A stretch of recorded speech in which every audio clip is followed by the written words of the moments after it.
રક્ષા વિશેષજ્ઞ લલિતજી, ખૂબ ખૂબ સ્વાગત છે। સૌથી પહેલા તો જય હિન્દ। બદલો લઈ લીધો છે આપણે એવું કહી શકાય, જે રીતે રાત્રે 1:30 વાગે એર સ્ટ્રાઇક કરવામાં આવી છે। સૌથી પહેલા આપની પ્રતિક્રિયા જાણવા માંગીશ। સૌથી પહેલા તો ભારત માતા કી જય, બ્રેવો ટુ અવર ઇન્ડિયન ફોર્સિસ। રાત્રે 1:30 વાગે 9 ટાર્ગેટ તોડ્યા છે, 9 ટાર્ગેટ્સ। બાવલપુર, મુઝફ્ફરાબાદ, કોટલી અને બીજા બધા જે નાના નાના છે, આખી જમાતુત દાવાની જે મોટો બાવલપુરનો ફેક્ટરી જે છે ટેરરિસ્ટ પેદા કરવાની, એને તોડી નાખી છે। એમાં ઘણી બધી મોટી કેઝ્યુઅલિટી થઈ છે, હજી સુધી બહાર નથી આવ્યું, પણ ડેફિનેટલી વી હેવ અચીવ્ડ ધેટ। અને બહુ જ શરૂઆત ખૂબ ઉત્તમ પ્રકારની થઈ છે અને સારામાં સારો આપણે એ ત્રાસવાદીઓને 72 હુરો પાસે મોકલવાનો ન્યાય કરી દીધો છે। બિલકુલ રાહુલભાઈ સાહેબ, હું તો આપની પાસેથી એ પણ જાણવા માંગીશ કે જે રીતે 9 આતંકી સ્થળોને ટાર્ગેટ કરવામાં આવ્યા છે, આ તરફ પાકિસ્તાનમાં સ્વાભાવિક પરિસ્થિતિ ખૂબ જ વિકટ બની ચૂકી છે। આગામી સમય કેવો જોઈ રહ્યા છો આપ? પાકિસ્તાન રિટાલિએટ કરવાની હાલ એની તાકાત નથી, પણ હવે શું કરી શકે એ આપણે કહી ન શકાય, કારણ કે દુશ્મનને કમજોર ન સમજી શકીએ આપણે। હાલના તબક્કે એના તરફથી ફાયરિંગ ચાલી રહ્યું છે, ક્રોસ બોર્ડર ફાયરિંગ ચાલી રહ્યું છે। અત્યારે મેન્ટર સેક્ટર, જમ્મુ સેક્ટરમાં એનું ક્રોસ ફાયરિંગ ચાલી રહ્યું છે, બોમ્બ શેલિંગ ચાલે છે। પણ આપણે જે યુઝ કરીને જે ટાર્ગેટ છે એને બાવલપુર, મુઝફ્ફરાબાદ, કોટલી, જેને મિસાઇલ એટેક્સ કર્યા છે, આપણે બ્રહ્મોસ વાપર્યું લાગે છે, કાં તો પિનાકા વાપર્યું લાગે છે, અને સ્કંદ મિસાઇલથી આપણે એને તોડ્યા છે। બાવલપુર એ લગભગ 150-200 કિલોમીટરનું અંતર છે, અને જે મુઝફ્ફરાબાદ છે એ લગભગ 300-400 કિલોમીટરના અંતરવાળા હતા। એટલે સારા પ્રમાણના અત્યારના હાલના આપણા લેટેસ્ટ મિસાઇલ્સ વાપરી અને એને ધ્વસ્ત કર્યા છે, એવું મારું માનવું છે। બિલકુલ લલિતભાઈ, જે રીતે પાકિસ્તાન તરફથી પણ નિવેદન એક બાદ એક સામે આવી રહ્યા છે। હવે કહેવામાં આવી રહ્યું છે તેમના પીએમ તરફથી કે અમારી ઉપર યુદ્ધ થોપવામાં આવ્યું છે, એર સ્ટ્રાઇક કરીને યુદ્ધ થોપવામાં આવ્યું છે તેવું નિવેદન પાકિસ્તાન તરફથી સામે આવી રહ્યું છે। તેને લઈને આપ શું કહેવા માંગશો? યુદ્ધના માટે તો એ લોકો પહેલા જ કહેતા હતા કે જો તમે અમારી સિંધુ રિવરને સ્ટોપ કરશો, એની ટ્રીટી કેન્સલ કરશો, અમારું પાણી બંધ કરશો, તો તમે ફૂલ ફ્લેજ યુદ્ધમાં અમારી સાથે જોતરાય એવું અમે માનીશું। તો એ તો આપણે ઓલરેડી કરી જ દીધું છે। એને કીધું કે અમારું કરાચી બંદરને તમે બ્લોક કરશો તો અમે યુદ્ધના રૂપે તમારી સામે વળતું કરીશું। આપણે એ પણ કરીને બેઠા છીએ, એટલે આ પહેલું નથી, આ આપણો 3જો-4થો બોમ્બ મારી રહ્યા છીએ એના ઉપર। એટલે નવાઈ નથી, અને આપણે જે ધાર્યું છે એ કરવાનું છે, અને સ્ટેપ બાય સ્ટેપ આપણે એમાં સફળ થતા જઈ રહ્યા છીએ। લલિતભાઈ, પહેલગામમાં જે થયો હતો આતંકી હુમલો, તેનો બદલો લઈ લેવામાં આવ્યો છે। આ તરફથી ભારતીય સેના તરફથી તો જે ઓફિશિયલ સ્ટેટમેન્ટ જારી કરવામાં આવ્યું છે તેમાં એવું સ્પષ્ટ કહેવામાં આવ્યું છે કે પાકિસ્તાનના આતંકી ઠેકાણાને જ માત્ર ટાર્ગેટ કરવામાં આવ્યા છે। પાકિસ્તાન સાથેનું યુદ્ધ કે પાકિસ્તાની નાગરિકોને પરેશાન કરવાનો ભારતીય સેનાનો કોઈ જ ઈરાદો નથી, પરંતુ પાકિસ્તાન આ વાત સ્વીકારી નથી રહ્યું। શરૂઆતથી જ ભારતનું જે વલણ હતું અને જે મુખ્ય ઉદ્દેશ હતો, એ જે લોકોએ પહેલગામમાં ત્રાસવાદી આતંકવાદી હુમલો કર્યો એ વત્તા એના પરપિટેટર્સ, એના આયોજકો, એના ઓર્ગેનાઇઝર્સ, એ બધાને નશ્યત કરવાની આપણી નેમ હતી, અને એ પ્રમાણેનું આપણે આયોજન હતું, અને એ પ્રમાણે આપણે જઈ પણ રહ્યા છીએ। એટલે એમાં કોઈ નવાઈ નથી, અને આ બદલો લઈ લીધો નથી, આ એ બદલો લેવાની દિશામાં પહેલું પગથિયું એમ કહી શકીએ આપણે। જે આપણે કાઇનેટિક એનર્જી વાપરી અને જે મિસાઇલ્સનો એટેક કર્યો છે એ આપણું પહેલું પગથિયું છે। હજી ઘણા બધા પગથિયા પાકિસ્તાનના ચડવાના આપણે બાકી છે। હું આપની પાસેથી એ પણ સમજવા માંગીશ, કારણ કે આપનો સેના સાથેનો અનુભવ છે, જે રીતે આ એર સ્ટ્રાઇક કરવામાં આવી છે, પાકિસ્તાન જે પ્રમાણેનો આપણો પાડોશી દેશ છે, તમને શું લાગે છે આગળ સંભાવનાઓ, શક્યતાઓ શું જોઈ રહ્યા છો? આપ એર સ્ટ્રાઇક કહી રહ્યા છો, પણ મને મગજમાં એર સ્ટ્રાઇક હજી સુધી બેસતી નથી, કારણ કે એર સ્ટ્રાઇકની જરૂર નથી। આ મિસાઇલ્સ છે એ ગ્રાઉન્ડ ટુ ગ્રાઉન્ડ મારેલી લાગે છે। બ્રહ્મોસ છે, ગ્રાઉન્ડથી પણ આપણે 400 કિલોમીટર સુધીનું અંતર કાપી શકીએ, એની રેન્જમાં આવી જતું હોય છે। એટલે કદાચ મારી દ્રષ્ટિએ ફક્ત મિસાઇલ્સનો ઉપયોગ કર્યો હોય, અને જો કદાચ એર સ્ટ્રાઇક કરી હોય તો એર સ્ટ્રાઇકમાં પણ આપણે રાફેલ જો વાપરીએ તો રાફેલથી અંદર બોર્ડરમાં આપણે ક્રોસ કરીને જવાની જરૂરત નથી પડતી, કારણ કે આપણી બોર્ડરથી પણ ફાયર કરી અને એમાંથી રાફેલમાંથી સ્કલ્પ મિસાઇલ છોડી અને આ કરી શકીએ છીએ. એટલે કયું એમને વાપર્યું છે એ હાલના તબક્કે કેવું એટલું એ નથી વ્યાજબી, પણ જે પણ થયું એ આપણે ચાહે મિસાઇલ માર્યું હોય કે ચાહે એર સ્ટ્રાઇક થી માર્યું હોય, પણ આપણે એના જે 9 સ્થળો છે એનો ખૂબ ખાત્મો બોલાવી દીધો છે અને ત્યાં જાનહાનિ પણ ઘણી બધી થઈ છે. હમણાં જ હું ટીવી જોતો હતો જેમાં એની એમ્બ્યુલન્સો દોડતી લાગી છે અને લોકો પણ હાફળા ફાફડા થઈ ગયા છે, એની મિલિટરીના લોકો પણ હાફળા ફાફડા થઈ ગયા છે. લલિતભાઈ, બીજી એક વાત, જેટલા દિવસ છેલ્લા 15 દિવસની વાત કરું પહેલગામ હુમલાથી લઈને અત્યાર સુધી, તો આપણે જોયું છે કે વૈશ્વિક ધોરણે ક્યાંક ને ક્યાંક આ મુદ્દો ઉછળ્યો હતો અને પાકિસ્તાનને ચારે બાજુ ક્રિટિસાઇઝ કરવામાં આવ્યું હતું. વિશ્વના લગભગ તમામ દેશ, વિશ્વના, હલો, અવાજ આવી રહ્યો છે મારો આપને? હા, હવે આવી રહ્યો છે, હવે આવી રહ્યો છે. છેલ્લા 15 દિવસમાં પહેલગામની હુમલા બાદ આપણે જોયું કે વૈશ્વિક ધોરણે આ મુદ્દો ચર્ચાયો અને વિશ્વના લગભગ તમામ દેશ ભારત સાથે હતા સમર્થનમાં, પરંતુ માત્ર ટર્કી જેવા માત્ર 1-2 છૂટાછવાયા દેશ જ પાકિસ્તાન સાથે હતા. અમેરિકાએ પણ આપણો સાથ આપ્યો હતો, પરંતુ અત્યારે જે એર સ્ટ્રાઇક કરવામાં આવી, મિસાઇલ હુમલો કરવામાં આવ્યો, ઓપરેશન સિંદૂર ધરવામાં આવ્યું, તો એવા સમયે ડોનાલ્ડ ટ્રમ્પની પ્રતિક્રિયા કંઈક એવી સામે આવી કે એમને સ્પષ્ટ રીતે કહી દીધું કે આ શરમજનક ઘટના છે, બંને દેશોની શાંતિ માટે વાટાઘાટોની વાત કરી. તો ક્યાંક અમેરિકાનું વૈશ્વિક ધોરણે મહાસત્તા હોવાને લીધે એક જવાબદાર વલણની જગ્યાએ બેવડું વલણ અહીંયા નથી દેખાતું, જે ભારત માટે નથી સારું? ના, બેવડું વલણ મારી દ્રષ્ટિએ તો નથી. ઓલરેડી આપણને ખુલ્લો છૂટ છે જ. અમેરિકા તરફથી પણ છે. આપણા દરેક એક્શનમાં એ સાથ સહકાર સાથે રહેશે આપણી સાથે. America, Russia, even Saudi Arabia, બધા જ દેશો આપણા પક્ષે છે. બેના પક્ષે ફક્ત 2 જ દેશ હતા, એક હતું ચાઇના અને બીજું હતું ટર્કી. એટલે ટર્કીએ એક શિપ કરીને એને આર્મામેન્ટ પૂરા પાડ્યા છે. ચાઇનાએ પણ થોડી મિસાઇલ્સ પાડી છે.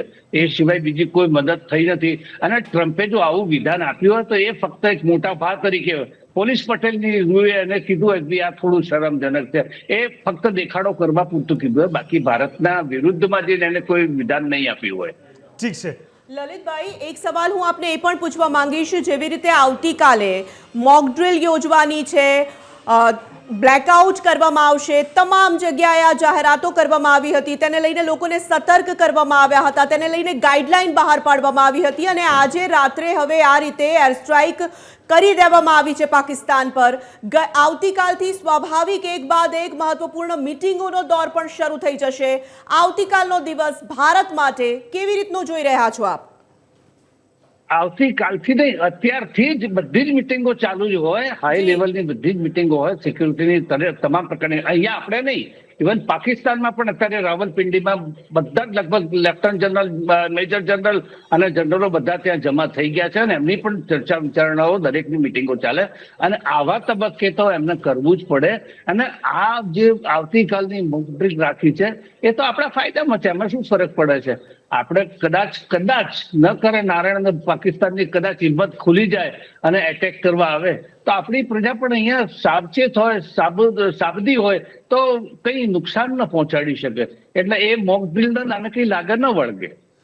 લલિતભાઈ, જે રીતે આવતીકાલના મોક ડ્રિલની હમણાં અત્યારે આપણે વાત કરી અને અડધી રાતે આ પ્રકારનો આપણા તરફથી એક પ્રહાર કરવામાં આવ્યો છે, જવાબ આપવામાં આવ્યો છે, લલકારવામાં આવ્યા છે, તો બની શકે આવતીકાલનો દિવસ આપણા માટે ગંભીર ચેતવણી રૂપ હોય અને આવતીકાલે એક બાજુથી મોક ડ્રિલ કે અંધારપટની વાત કરી હોય, પરંતુ વાસ્તવમાં એવા પ્રકારની કોઈ સ્થિતિ જે દેખાઈ રહ્યું છે અત્યારે પાકિસ્તાનની અંદર કે પીઓકેની અંદર, એ ભારત તરફી પણ એવું જ કંઈક પ્રકારનું વાતાવરણ થવાની કોઈ સંભાવના કે શક્યતા જોઈ રહ્યા છો આપ? જો મિલિટરી પ્લાનિંગમાં હંમેશા સરપ્રાઇઝને મહત્વ આપવામાં આવે છે. કોઈ પણ એટેક સરપ્રાઇઝ રૂપે આપવામાં આવે ને એ મોટું નુકસાનકારક હોય અને એને જે દુશ્મન છે ને એને ગુમરાહ કરી દેવા વાળો હોય, એને ગભરાવી દેવા વાળો હોય. એટલે એ ઓલરેડી ગભરાયેલું છે. તેમ છતાં કાલે કંઈક પણ એક અડપલું આપણા આના પ્રત્યુત્તરમાં કંઈ કરવા માંગતું છે તો એ આપણું બળ સેના ખૂબ સક્ષમ છે. આપણી પાસે એર ડિફેન્સ સિસ્ટમ એટલી પાવરફુલ છે કે એનું કોઈ મિસાઇલ પણ અંદર આપણી બોર્ડરમાં ઘૂસી નહીં શકે, કે એનું કોઈ વિમાન પણ આપણી બોર્ડરમાં ઘૂસી શકવાને સક્ષમ નથી. કારણ કે એ ઉડતા પહેલા આપણે અહીંયાથી પાડી દઈએ એટલી આપણી એર ડિફેન્સ સિસ્ટમ પાવરફુલ છે. પણ જે કાલની કદાચ એ કરે તો આપણી જે કરેલી મોકલી છે એ ખૂબ કામ લાગશે. અમે એ શીખવાડવાનું છે ને ટ્રેનિંગ થશે તો એ અગર આ યુદ્ધ થોડું આગળ વધે, એનું એક્સટેન્શન થાય, આ મારાનો અરસપરસ, તો એમાં એક નાનકડા યુદ્ધ જેવો માહોલ રચાય, એમાં કંઈ ખોટું નથી. થઈ શકે તો સારું છે. બિલકુલ લલિતભાઈ, એક સવાલ આપને એ પણ પૂછવા માંગીશ કે જે રીતે અત્યારે આખી પરિસ્થિતિનું નિર્માણ થયું છે, વારંવાર હું આપને એટલા માટે પૂછી રહી છું આ સવાલ કારણ કે તમે આ સેના સાથે જોડાયેલા છો, સેનાનું મન તમે જાણી શકો છો.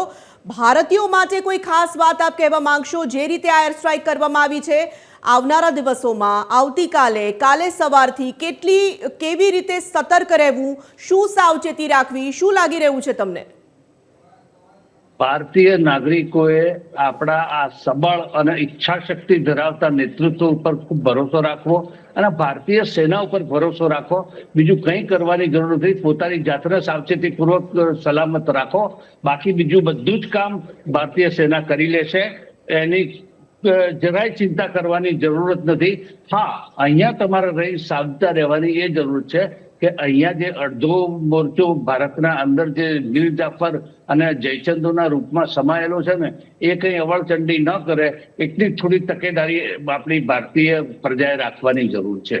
બિલકુલ બિલકુલ લલિતભાઈ, ચોક્કસથી જે રીતે આખી આ ઘટના ઘટી છે, દર્શક મિત્રો આપણે સૌ જોઈ રહ્યા છે, જાણી રહ્યા છે, સમજી રહ્યા છે કે છેલ્લા 15 દિવસની અંદર સતત ભારતે એક અલગ પ્રકારનું વાતાવરણ ઊભું કર્યું હતું, એક મેસેજ આપવાની કોશિશ કરી હતી પાકિસ્તાનને, સીધી નહીં પરંતુ આ વખતે આડકતરી રીતે ઘણી બધી રીતે એક રોકવાની કોશિશ કરી અને એમને બતાવી દીધું કે માત્ર યુદ્ધના ધોરણે જ નહીં પણ કૂટનીતિના ધોરણે, રાજકીય ધોરણે અને વ્યવસ્થાના ભાગરૂપે પણ પાકિસ્તાનને ઘણી રીતે ડિસ્ટર્બ કરી શકાય એમ છે, જે ભારતે ઓલરેડી કરી બતાવ્યું. ચાહે વાત સિંધુ નદીની હોય, ચિનાબની હોય, ત્યાંના નાગરિકોને અહીંયા એન્ટ્રી ન આપવાની હોય, ઓલરેડી ત્યાંના લોકો જે અહીંયા છે એને ફટાફટ પાકિસ્તાની મોકલી દેવાની હોય, તમામ ડેલિગેટ સાથેની મિટિંગ હોય, એમ કરતા એક પછી એક તમામ પગલાં ભરીને પાકિસ્તાનને સ્પષ્ટ રીતે સંકેત આપી દીધો હતો કે ભારત સાથે યુદ્ધ કરવાનું તો દૂર, એમની સાથે કોઈ પણ પ્રકારની ચાલાકી કરવી શક્ય નહીં બને. પરંતુ પાકિસ્તાન છે અને કહેવાય કે પ્રાણ અને પ્રકૃતિ જોડે જાય, એના ભાગરૂપે ભારતે સમજી લીધું હતું કે યુદ્ધની આવશ્યકતા થશે, યુદ્ધ થાય કે ના થાય. લલિતભાઈ, સૌથી સ્માર્ટ મૂવની જો વાત કરું, મને અત્યારે એવું લાગી રહ્યું છે, તેના પર તમારું મંતવ્ય મારે જાણવું છે કે આ આખી એર સ્ટ્રાઇકની વાત કરીએ, મિસાઇલ સ્ટ્રાઇકની વાત કરીએ તો પાકિસ્તાની સેનાને સ્પર્શ નથી કરવામાં આવી, પાકિસ્તાની પબ્લિકને સ્પર્શ નથી કરવામાં આવી, માત્ર ને માત્ર આતંકવાદીઓના જ્યાં પણ અડ્ડાઓ હતા, પીઓકેની અંદર ખાસ કરીને 9 એવી જગ્યાને ટાર્ગેટ કરીને આ બ્લાસ્ટ કરવામાં આવ્યા છે, મિસાઇલો છોડવામાં આવી છે. એટલે સેનાને સ્પર્શ નથી કરી એવું બતાવવામાં પણ આવ્યું કે યુદ્ધ છંછેડવાની વાત નથી, યુદ્ધને આમંત્રણ આપવાની વાત નથી, પણ જે આતંકવાદને પોષે છે, કે જે આતંકવાદીઓ છે અથવા જ્યાં તેમના રહેઠાણ છે, એમને સાંખી નહીં લેવાય, ચાહે વિશ્વના કોઈ પણ ધોરણે ક્યાંય પણ કેમ ના હોય. તો આનાથી એક ડિપ્લોમેટિક વેમાં પાકિસ્તાન પણ ક્યાંક ભરાઈ ગયું એવું નથી લાગતું કે આ બાજુ એમને સ્વીકાર પણ કરવો પડશે અને આ બાજુ વળતો પ્રહાર પણ નહીં કરી શકે, કારણ કે એની સેનાને તો આપણે સ્પર્શ પણ નથી કર્યો. યુદ્ધ નીતિના અનુસારે આપણે સિવિલિયન્સ ઉપર ટાર્ગેટ નથી કરતા અને કરી શકાય પણ નહીં. અને એ ખૂબ ધ્યાનમાં રાખીને, અને આપણો જે દુશ્મન છે એ ત્રાસવાદીઓ, ટેરરિસ્ટ છે અને ટેરરિસ્ટને પ્રોત્સાહન આપનારાઓ છે. એટલે ટેરરિસ્ટનો સૌથી પહેલા પગથિયે આપણે એનો ખાતમો કર્યો છે અને આ સ્પેસિફિક ટાર્ગેટેડ એટેક કર્યો છે આપણે, કે બીજે ક્યાંય ફાલતુ જગ્યામાં કે કોઈ રિહાયશી ઇલાકાઓમાં નથી. આ પર્ટિક્યુલરલી એના જમાતુત દાવાનું જે હેડક્વાર્ટર હતું બાવલપુરમાં, એ ખાસ તોડ્યું છે. એની મસ્જિદો જ્યાં ત્રાસવાદીઓને રાખવામાં આવતા હતા એનું તોડવામાં આવ્યું છે. એટલે આ સ્પેસિફિક ટાર્ગેટેડ એટેક છે. આમાં કોઈ સિવિલિયનને માર્યા નથી કે આપણે કોઈની આર્મી ઉપર પણ હજી સુધી એટેક નથી કર્યો. બિલકુલ લલિતભાઈ, સવાલ આખરે એટલો જ છે કે ભારત ક્યારે પહેલો હુમલો કરતો નથી. ઇતિહાસમાં હંમેશા આ વાત આપણે જોઈ છે. પહેલગામમાં એટેક કરવામાં આવ્યો, ત્યારબાદ ભારત છંછેડાયું છે, ભારત ગુસ્સે થયું છે અને આખરે ભારતે બદલો લીધો છે, કારણ કે માસૂમ લોકોને ટાર્ગેટ કરવામાં આવ્યા હતા.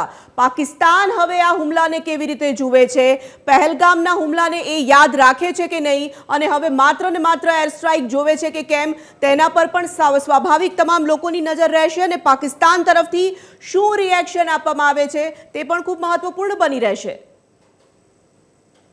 ભારતીય સેનાની તાકાત અને આ સબળ નેતૃત્વએ એના આપેલો પ્રત્યુત્તર પહેલગામના હુમલા બાબતે એ એના 50 વર્ષ સુધી યાદ રહેશે. એ ભૂલી નહીં શકે. એટલો કડકમાં કડક, એટલો નિષ્ઠુરતાથી એના ઉપર પ્રહાર કરવામાં આવશે. આ હજી પહેલું પગથિયું છે.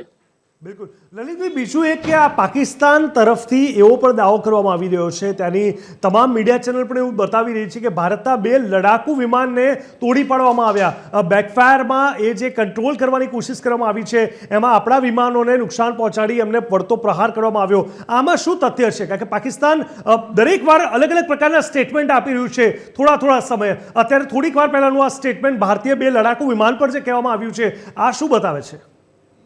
2 લડાકુ નહીં, એ લોકો એમ કે છે કે મેં 2 રાફેલ તોડી નાખ્યા. રાફેલનું એટલું રડાર સિસ્ટમ એટલી પાવરફુલ છે ને એની સરહદમાં ઘૂસવાની પણ જરૂરત નથી. એટલે તોડવાનો પ્રશ્ન જ નથી. હા, આ એના પ્રપંચ હેઠળ આ એક ઉહાપો કરીને એની પ્રજાને થોડી રાહત રહે, શાંતિ રહે કે અમે પણ આટલું અચીવમેન્ટ કર્યું છે એ બતાવવા ખાતર આ ભરમાવતા જે એ કરે ને, એ ભરમાવાના પ્રયાસો છે, બીજું કઈ નથી. મને નથી લાગતું કે આપણું કોઈ રાફેલને કઈ ઘસરકો પણ પાડી શક્યું હોય. બિલકુલ, કારણ કે પાકિસ્તાનમાં ઘૂસીને પાકિસ્તાન પર હુમલો કરી દેવામાં આવ્યો છે. પાકિસ્તાન સમજી શકે એ પહેલા તો હુમલો કરી દેવામાં આવ્યો આતંકી ઠેકાણા પર. સ્વાભાવિક પાકિસ્તાન સમજી શકે તેની રડારમાં જઈને હુમલો કરી દેવામાં આવ્યો છે. પાકિસ્તાન નથી સમજી શક્યું. સ્વાભાવિક એ ફરી એક વખત જૂઠ ચલાવી રહ્યો છે કે તેણે વળતો હુમલો કર્યો છે અને ભારતને નુકસાન પહોંચાડવાનો પ્રયાસ કર્યો છે. પાકિસ્તાન કદી સાચું બોલ્યું નથી, સાચું બોલશે નહીં. બની શકે કે આ એર સ્ટ્રાઇકને પણ જે રીતે ભારતીય સેના સતત કહી રહી છે કે માત્ર આ હુમલો આતંકી ઠેકાણા પર કરવામાં આવ્યો છે, બીજે ક્યાંય નથી કરવામાં આવ્યો, પણ પાકિસ્તાન નહીં સ્વીકારે આ વાત. આપણે એની પાકિસ્તાનની એર ડિફેન્સ સિસ્ટમનો આપણે અનુભૂતિ કરી જ્યારે આપણે બ્રહ્મોસની પરીક્ષણ કરવા ખાતર અહીંયાથી ટેસ્ટ ઉડાડ્યું હતું. એ પાકિસ્તાનના અંદર 150 કિલોમીટર સુધી ગઈ અને ત્યાં ફાટ્યું હતું. એ આપણે પછી ફેરવી તોડતું ગયું છે, પણ એ ભૂલથી ગયેલું લગભગ 1.5 મિનિટ સુધી જે પાકિસ્તાન સીમામાં રહ્યું એ એને પકડી નહોતું શક્યું. અને આજે પણ આપણા મિસાઇલો 9 ઠેકાણે આપણે એટેક કર્યા છે. 9માંથી એકેય ઠેકાણે પકડી શક્યું નથી આપણું મિસાઇલને કોઈ નેસ્ત નાબૂદ કરી શક્યું નથી. જો આપણું એરક્રાફ્ટ એને તોડી પાડ્યું હોય તો અત્યાર સુધીમાં તો સજ્જા લેતો એને ટીવી ચેનલ ઉપર એના ફોટા લઈ લઈને, એના ક્લિપ લઈ લઈને, આપણા બળતા વિમાનો બતાવી. પણ એ શક્ય જ નથી ને, કારણ કે આ બધો ભરમાવાનો પ્રપંચ છે. ઇટ્સ એ સાયકોલોજીકલ વોરફેર જેને કહીએ ને આપણે, એ જ છે, બીજું કઈ નહીં.